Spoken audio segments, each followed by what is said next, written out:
دوستو 16 جولائی 1945 یہ ایک ایسا دن تھا جس روز انسانی تاریخ کے خطرناک ترین ہتھیار ایٹامک بم کو پہلی بار ٹیسٹ کیا گیا۔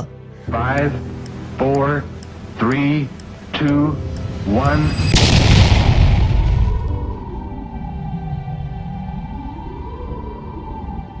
ناظرین، یہ وہ طاقت تھی جس نے دنیا کو ہمیشہ کے لیے بدل دیا۔ یہ وہ ویپن تھا جس نے جنگوں کی تاریخ ہی بدل ڈالی۔ اس دن جب اسے ٹیسٹ کیا جا رہا تھا کسی کو معلوم نہیں تھا، حتیٰ کہ خود اس نیوکلیئر پروگرام کو لیڈ کرنے والے سائنٹسٹ جے روبرٹ اوپن ہیمر کو بھی ذرہ برابر علم نہیں تھا کہ ان کا بنایا گیا ہتھیار اتنا خوفناک بھی ہو سکتا ہے۔ 16 جولائی کو اس بم دھماکے کو دیکھ کر اوپن ہیمر حیران رہ جاتے ہیں، کیونکہ یہ ان کے سوچے گئے دھماکے سے بھی 50 گنا زیادہ خطرناک تھا۔ دوستو، اس دھماکے کی گرمی سے سٹیل سے بنی ہوئی ہر چیز دھول بن کر اڑ گئی اور اس کی شاک ویو 160 کلومیٹر کی رینج تک گئی تھی۔ اس کے علاوہ اس سے نکلا ہوا بادل قریب 12 کلومیٹر اوپر تک آسمان میں گیا تھا۔ اس سب کو دیکھنے کے بعد سائنسدان اوپن ہیمر نے یہ تاریخی الفاظ کہے: Now I am become death, the destroyer of the worlds. Now I am become death, the destroyer of worlds. دوستو، جے روبرٹ اوپن ہیمر، جن کو آج سب فادر آف ایٹامک بم کے نام سے جانتے ہیں، 1904 میں ایک جوش فیملی میں پیدا ہوئے۔ بچپن ہی سے سائنٹسٹ بننے کا شوق تھا۔ 18 سال کی عمر میں ہارورڈ یونیورسٹی جوائن کی اور کیمسٹ بننے کا خواب پورا کیا، اور اس کے بعد جرمنی کی گونٹنگن یونیورسٹی سے صرف 23 سال کی عمر میں پی ایچ ڈی کمپلیٹ کر لی۔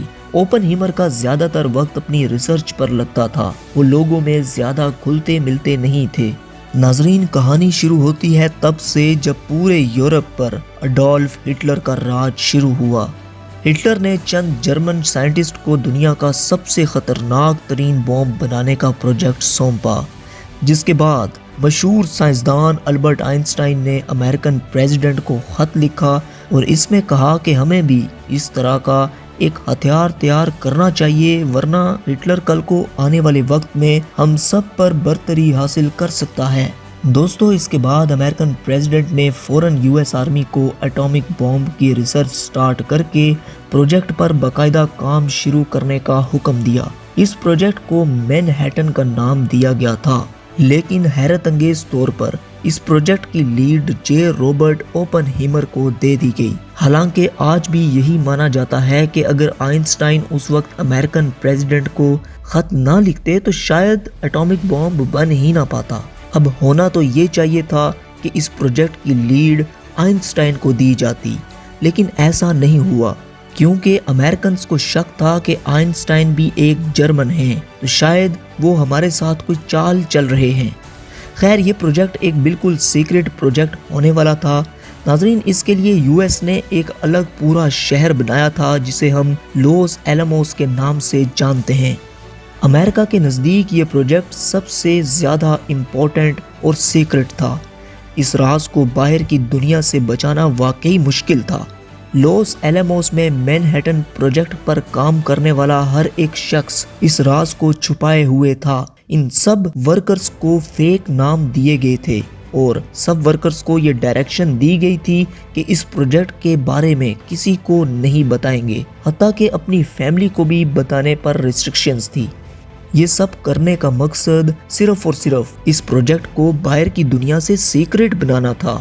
اوپن ہیمر، جو کہ پہلے ہی سے نیوکلیئر فیوژنز پر کام کر چکے تھے۔ دوستو، قدرتی طور پر پایا جانے والا سب سے بھاری ایلیمنٹ یورینیم ہوتا ہے، جس کا ایٹامک میس 238 ہے۔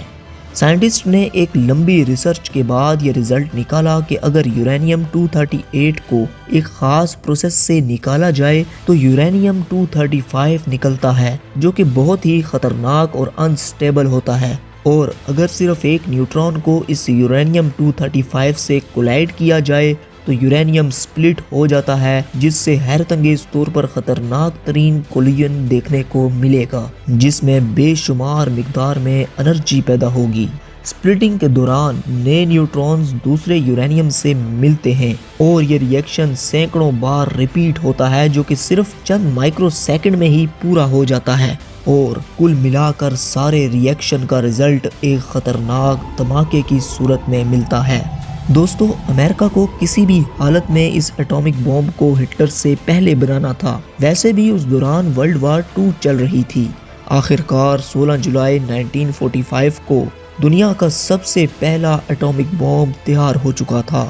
ناظرین، جب اس کو ٹیسٹ کیا گیا تو اس کی شدت دیکھنے کے بعد دنیا حیران رہ گئی۔ خود اس کو بنانے والے سائنٹسٹ، خاص کر اوپن ہیمر بھی خوف زدہ ہو گئے۔ امریکہ نے اگلے ہی مہینے اس کو جاپان کے شہر ہیروشیما اور ناگاساکی پر گرا دیا، جس سے 2.5 لاکھ سے بھی زیادہ لوگ مر گئے، جن میں زیادہ تر تو دھول بن کر آسمان میں ہی کہیں پھیل گئے تھے۔ کچھ ہی دنوں میں جاپان نے امریکہ کے سامنے ہتھیار ڈال دیے، جس کے بعد دوسری جنگ عظیم یعنی ورلڈ وار 2 کا خاتمہ ہوا تھا، جس پر ہم نے ایک ڈیٹیلڈ ویڈیو بنا رکھی ہے۔ دوستو، جے روبرٹ اوپن ہیمر نے ہیروشیما اور ناگاساکی کے حملوں کے بعد اپنی اس ایجاد یعنی ایٹامک بوم پر بہت زیادہ ریگریٹ فیل کیا، جس سے ان کو ایک بھاری صدمہ پہنچا اور وہ اندر سے ٹوٹ کر رہ گئے تھے۔